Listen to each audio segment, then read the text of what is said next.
Lara has changed a lot in 15 years, the game space has changed a lot in 15 years, but what we really want to do is make sure we bridge the gap for legacy Tomb Raider fans and also for new fans, to develop new fans of Tomb Raider.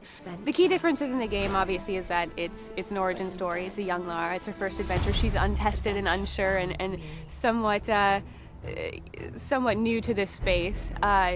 But also what's very exciting about it is that it's one persistent location. Whereas in a lot of the past Tomb Raider games, she's been kind of globe-trotting all over. This game will take place on one island.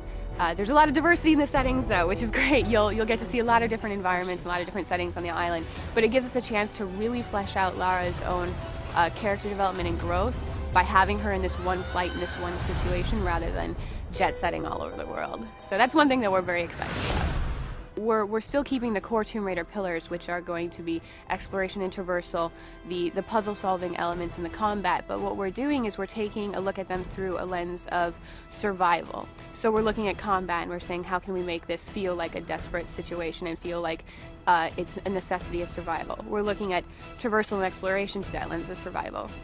And then we're also looking at the puzzles, where traditionally you would have Lara running about, flipping switches, finding keys. We're looking at it as a smart and resourceful Lara who looks at her environment and she evaluates the situation, and she has to learn how to take pieces of her environment and reappropriate the environment to her own needs to escape situations or to solve puzzles. So it's really just taking those core pillars and making them fresh and relevant for today's audience, but I think people who play it are absolutely they're gonna feel the Tomb Raider in it.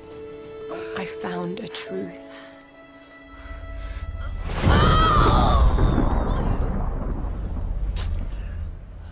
And I knew what I must become. The island is absolutely very mysterious. The story is that it's Lara's first adventure. She's 21, her ship is wrecked off the coast of Japan, and the area that she's in is actually called the Dragon's Triangle, and it is the polar opposite of the Bermuda Triangle. So this area, the Dragon's Triangle, kind of gives the staff and the writing team a bit of room to play with the narrative and have a bit of fun with the story. So there's a lot of mystery. In the scene where Lara looks over the shipwreck beach, you can see old Spanish ships and then World War II battleships and planes, and so there's a lot of mystery and a lot to discover on the island. As far as combat, we're not going too much into that, but we can say what we've shown of the enemies is that the island has been inhabited for a long time. Lara isn't the first person to land there and take up residence, and what we've shown of the scavengers show that they're very manipulative and deceptive and very dangerous, so it'll be interesting to learn more about them.